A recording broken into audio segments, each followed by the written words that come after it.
Bab 3, kelestarian alam sekitar. Jadi kita pergi dululah ya, tengok apa yang kamu akan cuba fahamkan dalam video ni tentang bab yang ketiga, kelestarian alam sekitar. Jadi kita ada jejak karbon produk. Seterusnya kita akan pergi cuba fahamkan tentang pencemaran alam sekitar. Jadi dia tak banyak, bab ni dia sikit saja, dan cikgu akan cuba terangkan lah supaya kamu boleh faham. Okey, jejak karbon produk. Jadi sebelum ni waktu tingkatan 4 ada tentang jejak karbon ni ya, carbon footprint. Kalau buku teks kamu boleh buka muka surat 92. Okey, muka surat 92.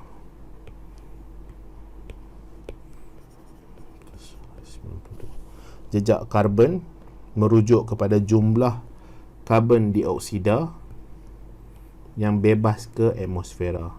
Jadi karbon dioksida ni dibebaskan disebabkan oleh aktiviti individu. Jadi contohnya kita bawa kereta ke, bawa motosikal ke, dia ada pembakaran bahan api fosil. Okey, bahan api fosil iaitu petrol yang kita guna itulah. Jadi dia akan bebaskan karbon dioksida. Ataupun ada peristiwa-peristiwa tertentu yang berlaku yang menyebabkan meningginya pembebasan gas karbon dioksida. Pembakaran hutan ke kan, peristiwa yang kadang-kadang kita tak jangka lah. Rumah terbakar ke yang boleh menyebabkan gas karbon dioksida ni dibebaskan. Kemudian organisasi. Jadi ada organisasi tertentu ni, contohnya dia nak bersihkan ladang, okey, ataupun syarikat-syarikat tertentu dia pergi bakar hutan yang ada. Tak tahulah. Jadi pembakaran hutan ni dia memang selalu berlaku, yang menyebabkan jerebu yang sangat-sangat hebatnya melanda negara kita, melanda Singapura, yang berlaku di Indonesia. Kemudian komuniti. Jadi komuniti setempat pun kadang-kadang ada buat pembakaran terbuka ni yang boleh membebaskan gas karbon dioksida. Kemudian produk kehidupan seharian. Jadi ada produk-produk tertentu yang kita gunakan yang boleh menghasilkan gas karbon dioksida. Dan ada macam-macam lagi lah, kamu boleh tengok dekat muka surat 92 tu, cuba baca. Okey, cikgu baca yang ni yang cikgu dapat simpulkan lah. Jadi kajian jejak karbon individu tu melibatkan produk yang digunakan. Dalam sehari-hari kita ni, apa produk yang kita gunakan? Kalau kita guna tenaga elektrik, okey, tenaga elektrik yang daripada rumah ni, memang dia ada jejak karbon ya. Sebab apa? Tenaga elektrik yang kita guna ni, dia berasal daripada TNB lah, Tenaga Nasional Berhad tu, yang wire dekat luar tu. Dan boleh dikatakan banyak, bukan banyak lah, apa perkataan yang sesuai ya, sumber elektrik dalam negara kita ni, antara yang banyak menyumbang kepada sumber tenaga elektrik adalah petroleum. Petroleum dia masih yang antara yang utama untuk pembakaran, untuk penghasilan elektrik di Malaysia ni. Selain daripada tu kita ada solar, kita ada hidroelektrik, kita ada solar dengan hidroelektrik lah yang banyak kan, empangan. Jadi yang paling banyak sekali antaranya adalah penggunaan petrol tu untuk penghasilan elektrik yang dihantar pergi ke rumah-rumah ni. Jadi bila kita guna banyak current ni, kita banyak guna tenaga elektrik ni, jadi pembebasan karbon dioksida ni akan semakin tinggi lah. Kita guna handset kita guna aircon kat rumah kita guna ketuhar, kita guna peti sejuk, kita guna kereta, kita guna motosikal. Jadi semua ni dia ada penghasilan karbon dioksida yang akan mempengaruhi kuantiti karbon dioksida di udara. Dan apabila kuantiti karbon dioksida di udara tu meningkat, dia akan memerangkap haba di udara yang akan menyebabkan kenaikan suhu pada tempat tu. Dan segaligus apabila kenaikan suhu, dia boleh menyebabkan kenaikan suhu kepada keseluruhan muka bumi ni lah, global warming. Okay, global warming. Jadi dia lebih kepada impak negatif. Okay, impak negatif. Dan ada satu lagi yang kamu nak kena faham kan, tapak tangan karbon. Okey, tapak tangan karbon. Tapak tangan karbon ni dia boleh dibaca di buku teks muka surat. Cikgu selalu sebut buku teks ni bukan apa. Sambil-sambil kamu tengok video ni, kalau kamu duduk atas kursi kamu ke kat meja kamu ke, kamu buka lah buku teks kamu tu. Jadi biasakan dengan buku teks, ada maklumat-maklumat tertentu kemungkinan cikgu tertinggal. Jadi bila kemungkinan cikgu tertinggal, kamu boleh tambah lah kalau siapa yang beli buku nota cikgu ni. Jadi tapak tangan karbon guna bahan jejak karbon rendah dalam pembuatan. Jadi ini dia memberi impak positif. Tadi jejak karbon tadi dia impak negatif. Dia lebih kepada jumlah gas karbon dioksida yang bebas ke atmosfera. Tapak tangan karbon ni dia lebih kepada positif. Boleh tulis lah dekat mana-mana ya. Dia positif. Jadi kita gunakan bahan yang jejak karbon dia rendah dalam pembuatan ke, dalam dia punya operasi ke. Jadi dia akan ada jejak karbon yang rendah, dia kurang hasilkan karbon dioksida, ataupun tenaga yang nak menghasilkan bahan tu kurang. Kemudian dia ada pemanjangan kitar hayat. Contohnya bateri cas semula. Jadi kalau bahan tu kita guna, dia boleh guna dalam jangka masa yang lama. Tak perlu kita nak beli baru. Jadi pembuatan dia tu, kos untuk buat dia tu, elektrik yang diguna untuk buat dia tu akan kurang lah, sebab kita tak beli yang baru, kita duk guna yang sama sahaja. Jadi tenaga elektrik yang digunakan untuk buat bahan tu akan kurang. Sebab apa? Sebab kita tak beli banyak, kita beli satu saja, kita guna dalam jangka masa yang lama. Okey? Nah, jadi jangka hayat dia tu panjang. Jadi syarikat-syarikat besar ni, dia tak payahlah nak hasilkan barang tu dalam kuantiti yang banyak. Mungkinlah dia rugi sedikit kan. Tapi bila dia tak hasil yang banyak, kita pula jaga dia dengan baik, jangka hayat dia panjang, kita pun jimat duit, kemudian kita pun akan kurang hasilkan karbon dioksida, menyumbang kurang kepada penghasilan karbon dioksida di udara. Jadi cikgu harap kamu boleh faham lah ya.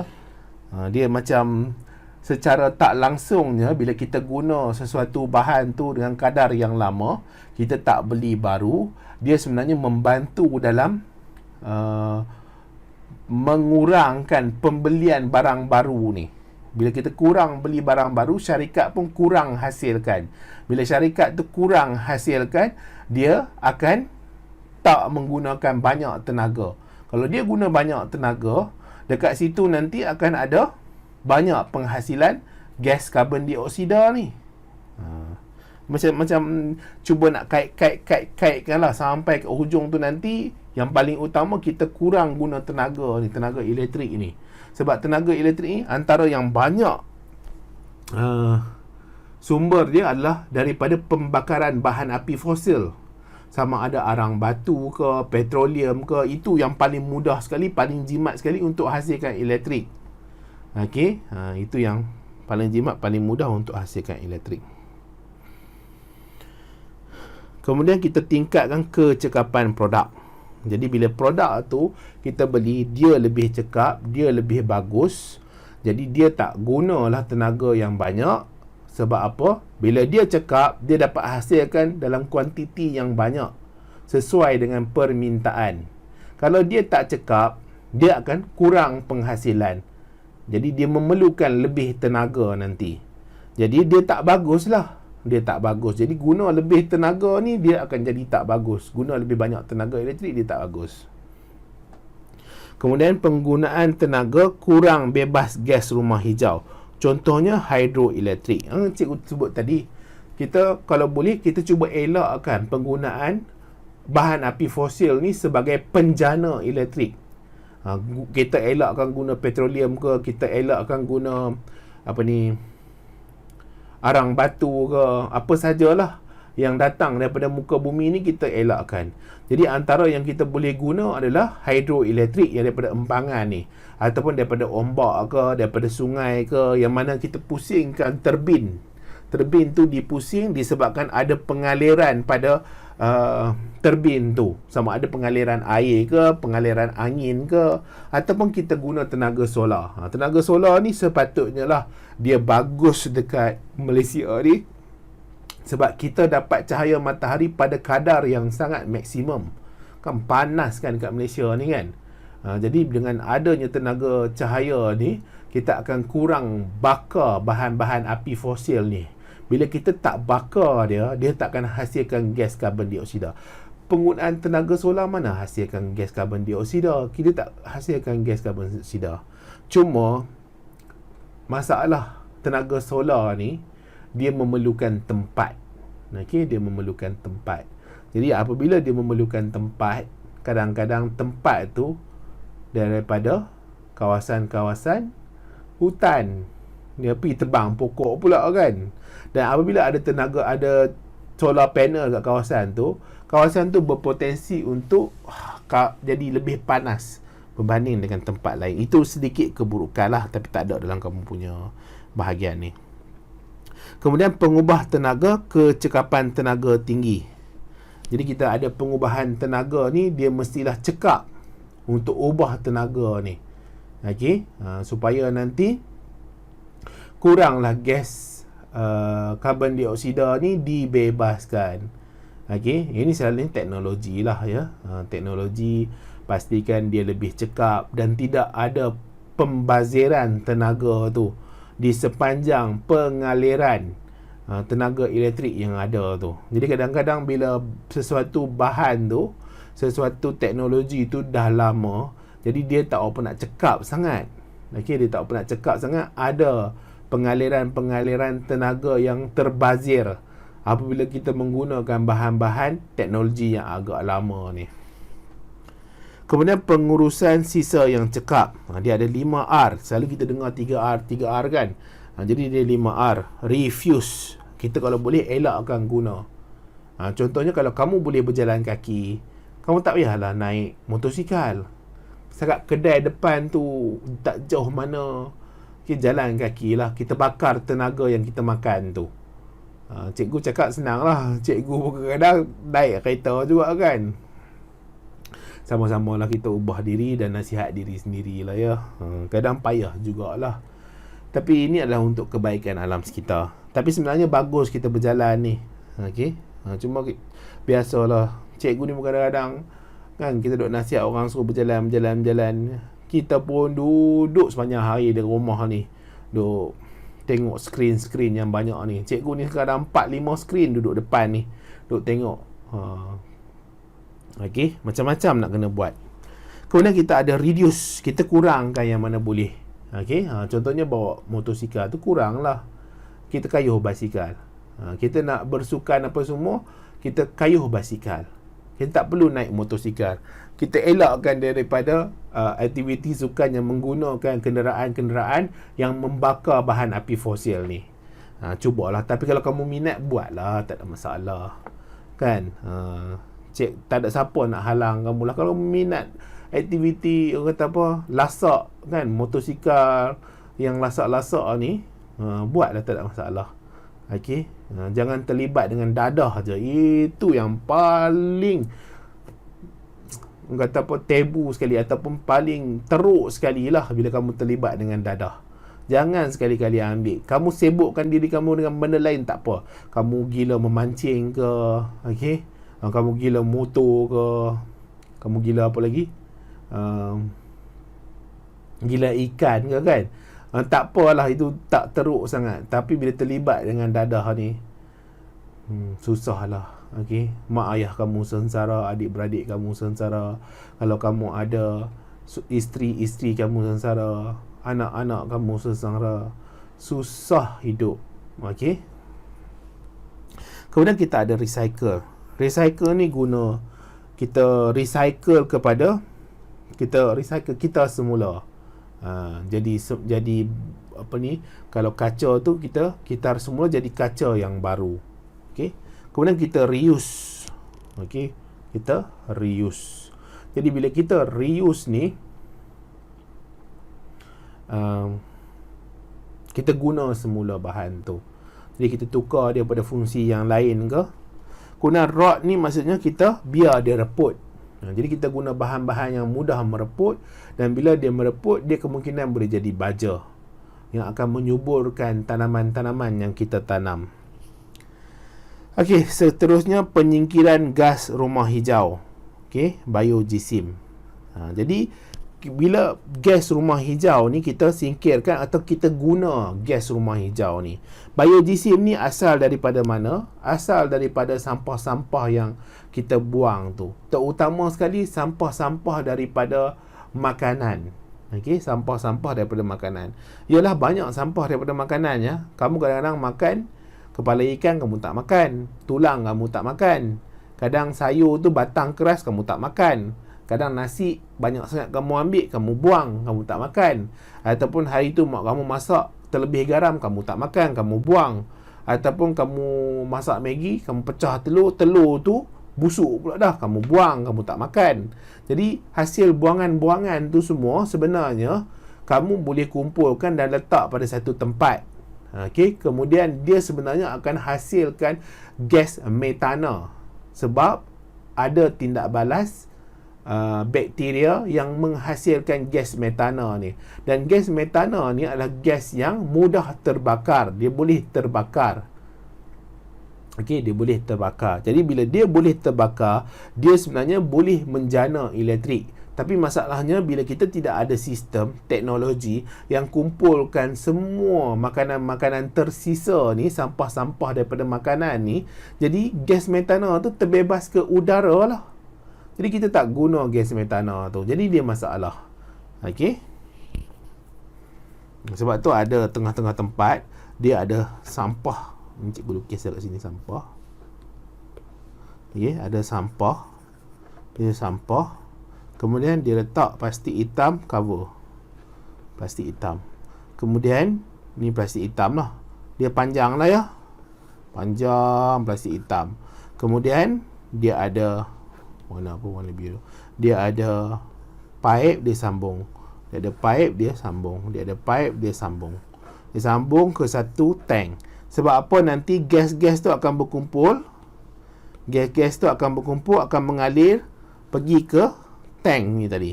Dia berkumpul gas-gas tu, dia pergi ke tank. Sekarang ni dia tak boleh bebas ke udara sebab ada plastik hitam ni. Dia ada plastik hitam ni. Plastik hitam ni. Okey? Jadi dia masuk ke tank tu. Jadi tank ni sekarang dia dah berisi dengan gas metana. Jadi bolehlah guna untuk pembakaran. Untuk hasilkan gas, hasilkan tenaga elektrik. Jadi di situ teknologi yang ada lah yang mudah sikit. Kemudian kita ada kita hayat produk. Apa maksud kita hayat produk ni? Bermula dari sumber hinggalah pelupusan.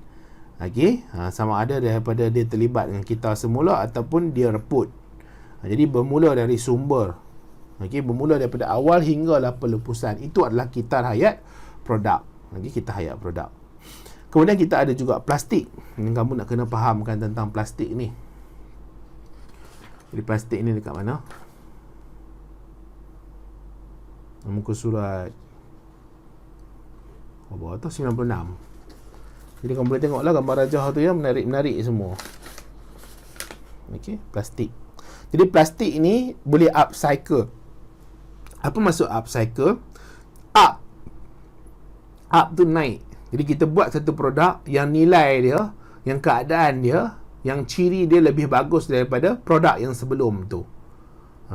Jadi plastik ni boleh kita ubah suai dia daripada produk dia sebelum tu. Contohnya botol air.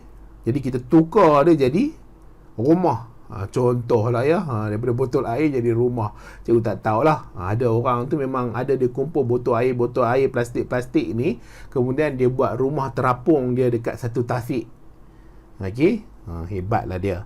Dia upcycle lah. Dia naik nilai value dia. Naik nilai tambah bagi produk yang orang buang ni. Kemudian ada jenis yang mikroplastik. Mikroplastik ni selalunya melibatkan cebisan plastik kurang daripada 5 mm. Okey, 5 mm. Bahaya kepada organisma akuatik. Mestilah bahaya ya. Organisma akuatik ni kadang-kadang dia nampak plastik seolah-olah macam makanan dia. Dia pun makan. Kamu jangan kata bodoh lah kan, organisma akuatik ni plastik pun tak dapat beza. Dia bukan pergi sekolah macam kamu, nak tahu itu bukan makanan. Jadi bila dia makan, tersumbat. Cikgu ada tengok satu video dekat YouTube tu, ada satu penyu ni, okey, tak tahulah macam mana straw tu boleh tersumbat dalam hidung dia.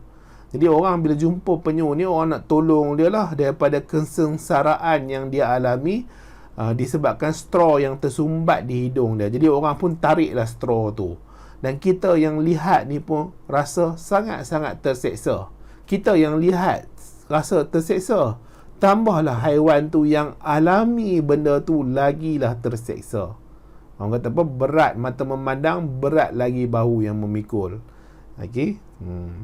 Jadi memanglah kadang-kadang orang kata apa? Kita ni kalau tak buang sampah pun, sampah tu tetap banyak. Tapi nak buat macam mana? Takkan kita nak buang sesuka hati kita. Okey. Paling tidak pun kita buang sampah pada tempatnya.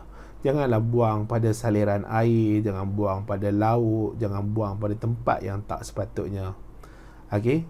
Walaupun kadang-kadang kita rasa walaupun aktiviti kita tu mungkin tak mengubah apa-apa, paling tidak pun kita tak menyumbang kepada kemusnahan alam sekitar.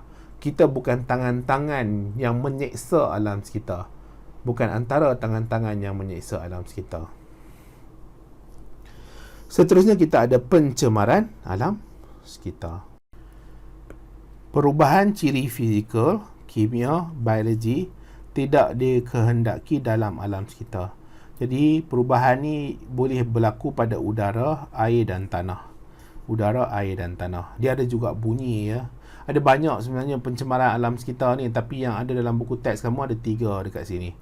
Okey, udara, air, tanah. Pastinya lah bila sebut tentang pencemaran ni, dia akan menyebabkan kemudaratan. Okey, menyebabkan kemudaratan, ketidakselesaan. Kita rasa tak selesa. Contohnya macam pembakaran terbuka yang menghasilkan habuk-habuk, debu-debu, asap-asap yang kita nak bernafas pun tak boleh. Kan kita rasa tak selesa. Kenapalah ada banyak sangat asap-asap ni sehingga nak nampak jalan tu pun susah. Jadi bila nak nampak jalan tu pun susah, kalau bawa motor ke bawa kereta, kemungkinan aksiden tu tinggi. Kemalangan, potensi kemalangan tu akan jadi tinggi. Pastilah kita tak nak kan. Tapi nak buat macam mana, kadang-kadang ada orang ni, dia kehidupan dia tu dipenuhi dengan ketamakan. Dia nampak penuh duit di depan mata dia, kekayaan yang melampau. Jadi apa yang dia buat, dia musnahkan semua yang boleh menyebabkan harta dia berkurang. Okey. Jadi contohnya dia kebakaran ni kadang-kadang disebabkan oleh syarikat-syarikat ni lah yang memulakan kebakaran. Hutan-hutan ni musnah. Okey. Tahulah cikgu. Pencemaran udara buatan manusia. Jadi pembakaran bahan api fosil, biojisim. Jadi ini dia akan bebaskan gas karbon dioksida. Seterusnya kenderaan bermotor. Bukanlah kata tak boleh bawa motor tu, bawalah. Okey, yang mana kita boleh usahakan untuk kurang, kita kurang. Yang mana kita boleh usahakan untuk kita tak cemarkan alam kita, kita buat atas usaha kita sendiri. Supaya nanti paling tidak pun depan Tuhan nanti kita dah bagi tahu kita hidup, kita dah usaha sedaya mampu kita untuk kurangkan. Okey. Tapi ada benda-benda tertentu yang kita tak mampu. Nak buat macam mana kalau tak guna motor tu, lambat kita nak pergi tempat kerja, lambat kita nak masuk tempat kerja, nanti masalah pula dengan bos. Okey. Kenderaan bermotor, kemudian relau bagas. Okey. Muka suka buat apa ni? Cikgu duk ajar kamu ni.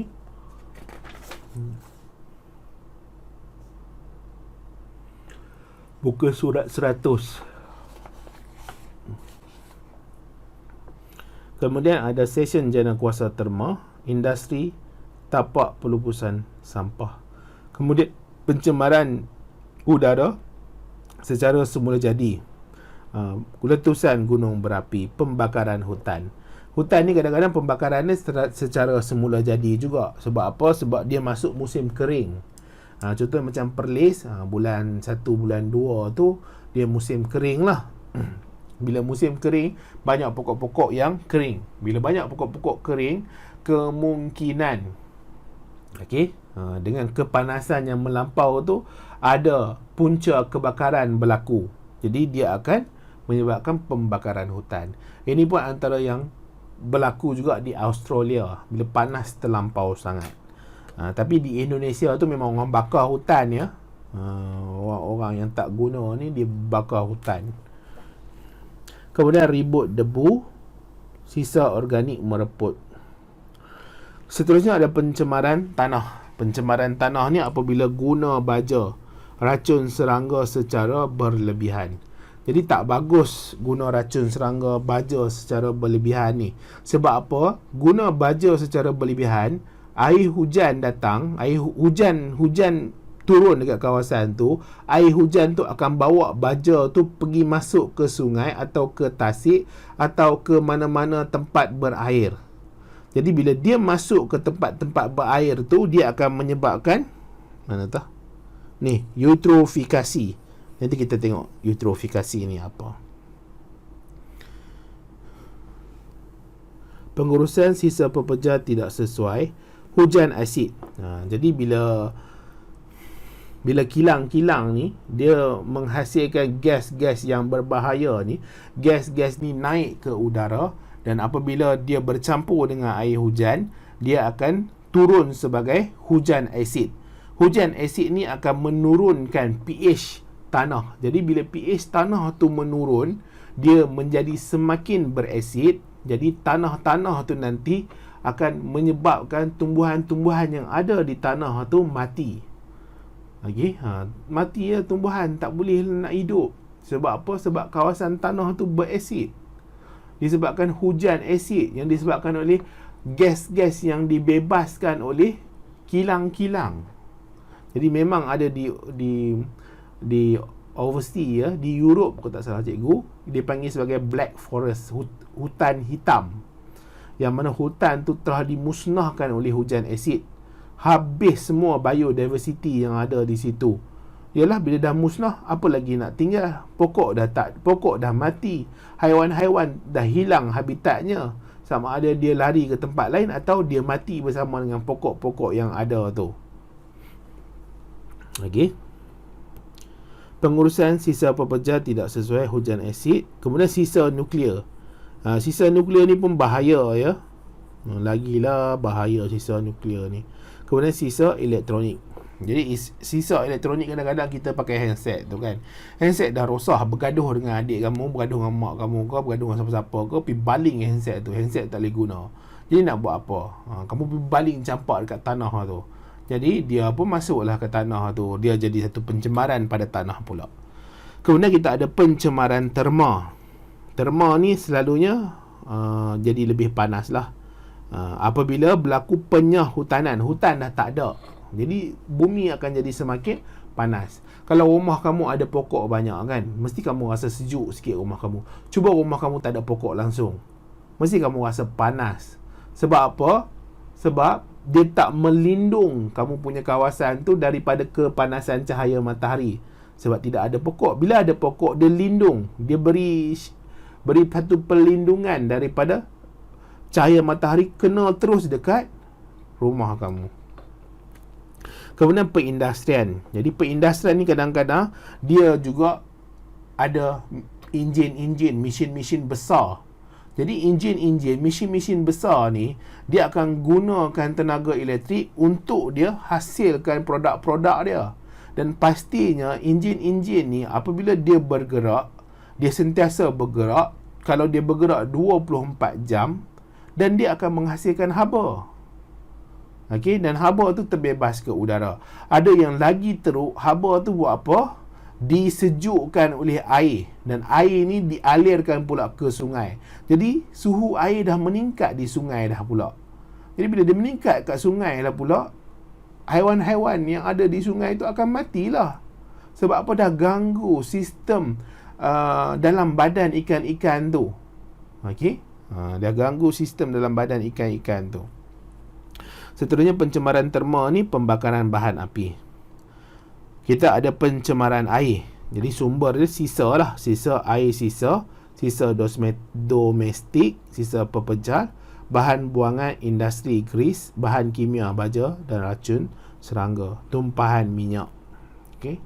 Tumpahan minyak ni selalunya berlaku oleh kapal-kapal besar ni, kan, dia terlanggar ke berlanggar ke, berlaku tumpahan minyak daripada kapal tu, ataupun berlaku letusan ataupun letupan di pelantar-pelantar minyak yang menyebabkan pelantar-pelantar minyak tu bocor, habis minyak-minyak tu keluar dan rosakkan kawasan lautan tu. Okey, tak payah cerita lah betapa teruknya. Seterusnya kita ada BOD, Biochemical Oxygen Demand. Jumlah oksigen terlarut diperlukan mikroorganisma untuk urai bahan organik. Tinggi BOD, tinggi mikroorganisma. Okey, tinggi BOD, tinggi mikroorganisma. Jadi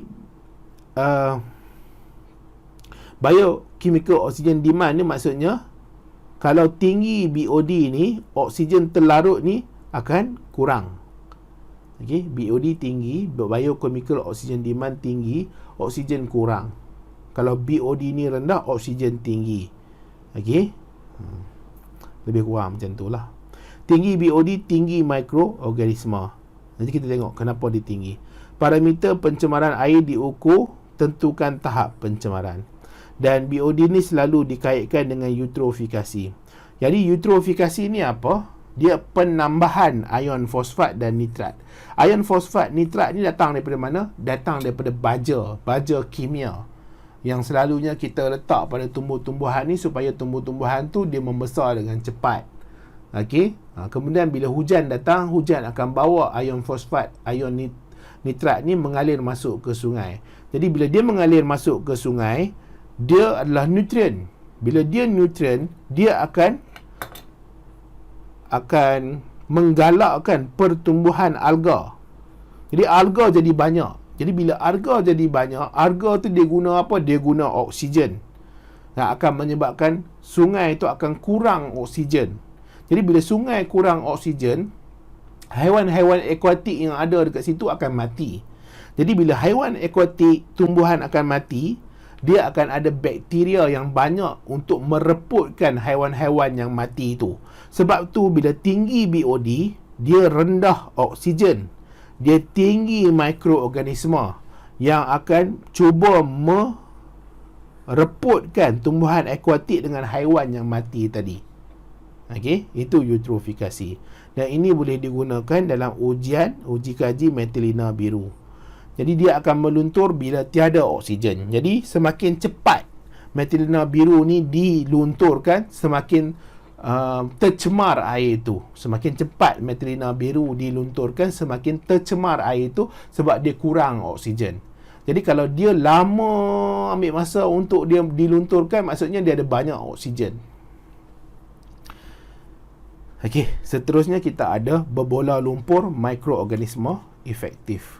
Ini muka surat 103. Jadi ada gambar rajah dekat situ ya. Jadi ini adalah usaha untuk cipta kaedah pembersihan air yang tercemar menggunakan teknologi hijau. Okey, kaedah pembersihan air menggunakan teknologi hijau yang berterusan di Malaysia lah untuk merawat air yang tercemar. Jadi air yang tercemar ni dia ada dicampurkan dengan mikroorganisma. Jadi mikroorganisma ni ada 3 jenis ni. Okey. Yang pertama adalah Lactobacillus casei. Ini muka surat 104. Okey, Lactobacillus casei. Jadi Lactobacillus casei ni adalah bakteria asid laktik yang digunakan untuk rawat sisa kumbahan. Dia akan singkirkan bau busuk air, rencatkan pertumbuhan mikroorganisma berbahaya dan mudahkan perebutan bahan organik. Jadi dia campurkan dalam berbola lumpur mikroorganisma tu. Kemudian ada juga jenis mikroorganisma Rhodopseudomonas palustris. Okey, palustris. Bakteria fotosintetik guna bahan organik untuk sintesis bahan berguna. Jadi dia akan hasilkan asid amino, gula, makanan haiwan, tumbuhan, akuatik. Jadi dia pentinglah jadi sebagai pemakanan haiwan dan tumbuhan akuatik. Okey. Dia guna bahan organik. Dia guna bahan-bahan tercemar tu yang kemudian nanti boleh menghasilkan asid amino dan gula yang seterusnya menjadi makanan bagi tumbuhan akuatik atau haiwan akuatik. Boleh faham ya?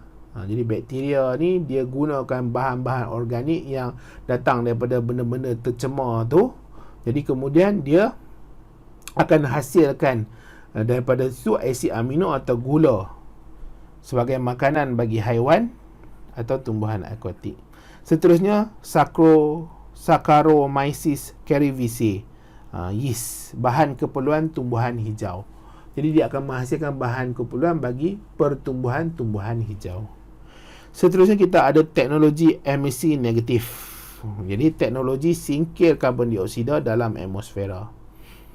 Jadi ini dia nak kurangkan karbon dioksida yang ada di udara. Dia guna mikroalga marine. Jadi bila dia guna mikroalga marine, dia ternak banyak-banyak mikroalga ni. Mikroalga ni akan guna karbon dioksida. Jadi dia akan serap karbon dioksida lah. Jadi bila dia serap karbon dioksida akan berkurang dekat tempat tu. Dan alga ni, mikroalga ni akan jalankan proses fotosintesis. Kemudian ada undang-undang lah dalam melibatkan pencemaran ni, dalam pemeliharaan dan pemuliharaan ni yang melibatkan Persatuan Bangsa-Bangsa Bersatu. Jadi dia telah datangkan dengan perjanjian antarabangsa yang melibatkan Protokol Kyoto 1997, Perjanjian Paris 2016. Dalam perjanjian Kyoto ni dia akan cuba kurangkan gas rumah hijau dan akan hadkan kenaikan bumi 1.5 darjah Celsius. Kemudian ada juga dia buat persidangan Rio. Okey, yang mana alam sekitar secara global.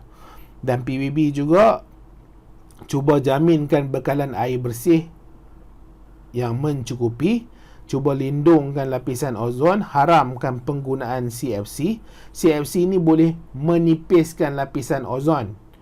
Okey, yang seterusnya boleh menyebabkan kematian pada bahagian yang ozon layer tu, lapisan ozon tu dah bocor. Dan dia akan cuba haramkan penggunaan bahan kimia DDT. Jadi bahan kimia DDT ni dia bukan hanya boleh merosakkan ataupun membunuh serangga perosak. Jadi bahan benda-benda lain pun boleh dimusnahkan oleh racun serangga DDT ni. Jadi cikgu dah cuba terangkanlah kepada kamu tentang kelestarian alam sekitar dengan harapan kamu boleh faham. Jadi ini tajuk ni tak apa nak susah lah. Okey, dia tak apa nak complicated sangat, tak susah sangat. Jadi kalau kamu